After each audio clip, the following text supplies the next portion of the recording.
அது ஜன்னலுக்கு வெளியே பார்த்து கண்ணில் தெரிவதையெல்லாம் வருந்த பழக்கமே என்னை ஒரு ஓவியனாக மாற்றியது. ஆர்.கே. லட்சுமணன், ஓவியர். மோலியும் புயலும். கதை கிறிஸ்டின் லீசன். ஓவியங்கள் கே.பி. ஹன்சன். தமிழில் சிறகினி அனாமிகா. பல வாரங்கள் விடாமல் பெய்த மழைக்கு பிறகு அன்றுதான் வெயில் அடித்தது. அம்மா, நாம வெளியே விளையாட போகலாமா?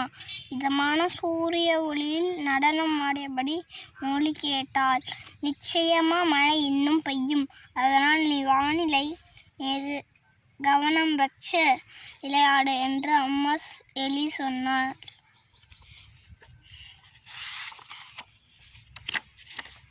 மோலியும் அவளது சகோதரர்களும் சகோதரியும் வயல்களில் ஓடினர். அவர்கள் ஒருவரை ஒருவர் துரத்தி கொண்டு வெள்ளையாக பூத்திருந்த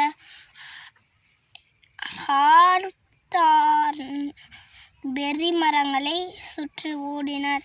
கம்பளம் போல நீலமணி பூக்கள் படர்ந்த தரையில் குதித்து ஓடினர். மிகவும் மகிழ்ச்சியாக விளையாடுபடி இருந்ததால் திடீரென வானம் இருண்டு வருவதை அவர்கள் கவனிக்கவில்லை.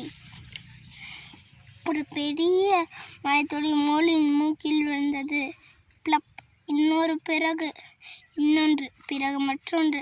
பெரிய கருமேகங்கள் வானத்தை நிரப்பின. சடசடவென மழை வேகமாக பெய்ய தொடங்கியது. நாம் சரியான நேரத்தில் வீட்டுக்கு போக முடியாது. மழை நிற்கும் வரை நாம் எங்கே தங்குறது என்று குழப்பத்துடன் முனகினாள் மோலி. அப்போது ஒரு அணில் அந்த வழியாக தன் வீட்டுக்கு வேகமாக சென்று கொண்டிருந்தாள். நனைந்த குட்டி எலிகளை கண்டதும் அவள் நின்றாள். அவளின் குடும்பம் முழுதும் அவளது கூட்டில் பாதுகாப்பாகவும் கதகதப்பாகவும் இருந்தது. எலிகளை மழையில் வெளியே விட்டு செல்ல அவளால் இயலவில்லை. என் கூட வாங்க, நீங்கள் இடத்தில் தங்கலாம் என்றாள் அவள். அணில் முன்னால் ஓடி ஒரு மரத்தில் ஏறி தாழினாள். ஆனால் குட்டி எலிகள் பின்தொடர்ந்து போவதில்லை. என் வீடு ரொம்ப உயரத்தில் இருக்கு. இந்த புயல் அது பாதுகாப்பாக இருக்காது என சொல்லி மோலி பெருமூச்சு விட்டாள். வயதான ஒரு வயல் எலி இலைகளுக்கு அடியில் இருந்து தலையை வெளியே நீட்டினாள். நீங்கள் என் கூட தங்கலாம். என்கிட்ட நல்ல கதகதப்பான கூடு இருக்கு என்றால் கனிவுடன். வயல் எலி தன் வீட்டுக்குள் சென்றாள். சுள்ளிகளால் பின்னப்பட்ட வயல் எலியின் கூடு மிகவும் சிறியதாக இருந்தது. அதனால் குட்டி எலிகள் பின்தொடர்ந்து போகவில்லை. நீங்கள் எங்கள் இடத்துக்கு வரலாம் என்று குட்டி சகோதரியுடன் சேர்ந்து கதகதப்பான எங்கள் பொந்தில் இருங்க என்று ஒரு குட்டி முயல் சொன்னாள். பாவப்பட்ட அந்த சிறு எலிகளை புயலில் விட்டுவிட அவளால் முடியவில்லை. முயல் பொந்துக்குள் நுழைந்து கீழே போனாள். ஆனால் எலிகள் வெளியே நின்றுவிட்டனர். உள்ளே எல்லா முயல் குட்டிகளையும் மோலி எட்டி பார்த்து, உங்கள் வீடு நிரம்பி இருக்கு. உள்ளே வந்தா நாம் நர்சிங்கு போவோம்னு நினைக்கிறேன் என்றாள். நல்ல வேளை, நான் உங்களை கண்டுபிடிச்சிட்டேன். புயல் பலமாக வீசுது. அதனால பழைய கருவாலி மரம் பக்கத்தில் ஒரு பொந்து இருக்கு. மழை நிற்கும் வரை அங்கே நாம தங்கலாம் என்று அம்மா எலி கத்தி சொன்னார். கருவாலி மரம் ஒரு சரிவின் உச்சியில் நின்றது. எலிகள் பரபரவென உள்ளே நுழைந்தனர். சீக்கிரமாகவே அவர்கள் கதகதப்பு அடைந்து உலர்ந்தனர். இன்னைக்கு ராத்திரி இங்கேயே தங்குவோம். நீங்கள் எல்லோரும் ஒன்றாக சுருண்டு தூங்கலாம் என்றாள் அம்மா எலி. ஆனால் மோலியால் தூங்க முடியவில்லை. காற்றின் இரைச்சலையும் மழையின் சத்தத்தையும் கேட்டுக்கொண்டே படுத்திருந்தாள். தன் புதிய நண்பர்களை பற்றி அவள் கவலைப்பட்டாள். வயல் எலியின் வீடு அழிந்து விடுமா? நிச்சயமாக. முயலின் பொந்து வெள்ளத்தில் மூழ்கிவிடும். அணிலின் கூடு காற்றில் வைத்து செல்லப்படுமா? மோலி தன் குடும்பத்தை பார்த்தார். எல்லோரும் அமைதியாக தூங்கினார்கள். தன் நண்பர்களை புயல் விட்டுவிட அவளால் முடியவில்லை. மோலி வெளியே ஓடினாள். இங்கும் அங்கும் அவள் இழுத்த காற்றுடன் போராடி அவள் வயலை கடந்தாள்.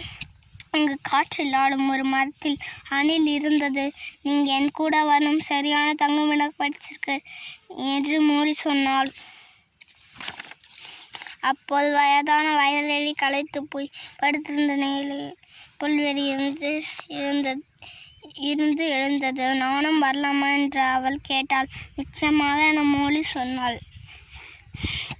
அவர்கள் திரும்பி வரும் வழியில் முயலும் அவளது குடும்பமும் ஒரு வேலியின் கீழ் பதுங்கி கொண்டிருந்தனர். நீங்க எங்களோட வந்தால் நல்லா கதகதப்பாக இருப்பீங்க என்றாள் மோலி. காலை வருவதற்குள் காற்றின் வேகம் குறைந்தது. கடைசியாக மோலியும் அவருடைய புதிய நண்பர்களும் பழைய கருவாலி மரம் இருந்த தங்குமிடத்தை அடைந்தனர். வெளியே காற்று மரங்களை அடித்தும் புற்களை தரைமட்டமாகவும் ஆக்கியது. உள்ளே அனைவரும் பாதுகாப்பும் ஈரம் முழுவதும் இருந்தனர். காலை வருவதற்குள் காற்றின் வேகம் குறைந்தது. சூரியன் வானத்தில் ஏறியதும் நண்பர்கள் தங்கள் துளையிலிருந்து ஊர்ந்து வெளியே வந்தனர். அங்கே அவர்களுக்கு முன்பு கண்ணுக்கு எட்டிய தூரம் வரை ஒரு வானவில் நீண்டிருந்தது. இது உனக்காக மூடி எங்களை காப்பாற்றியதற்கு சிறப்பு பசி இது என வயதான அவளுடைய புதிய நண்பர்கள் அனைவரும் அவளை சூழ்ந்து கொண்டனர்.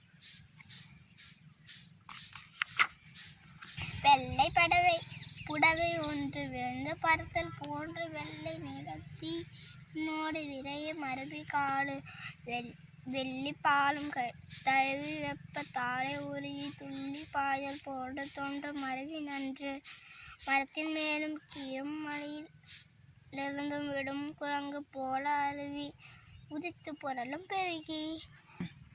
இந்த தும்பி புக் எப்படி இருந்துச்சு? நல்லா இருந்துச்சா? உங்களுக்கு பிடிச்சிருக்கா? இனிமே இது உங்களுக்கு பிடிச்சிருக்குன்னா நீங்கள்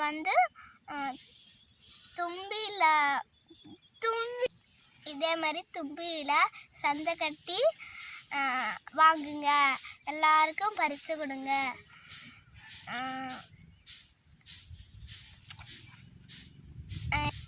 சந்தை கட்டி தானே. என் பேர் ரேன். வணக்கம்.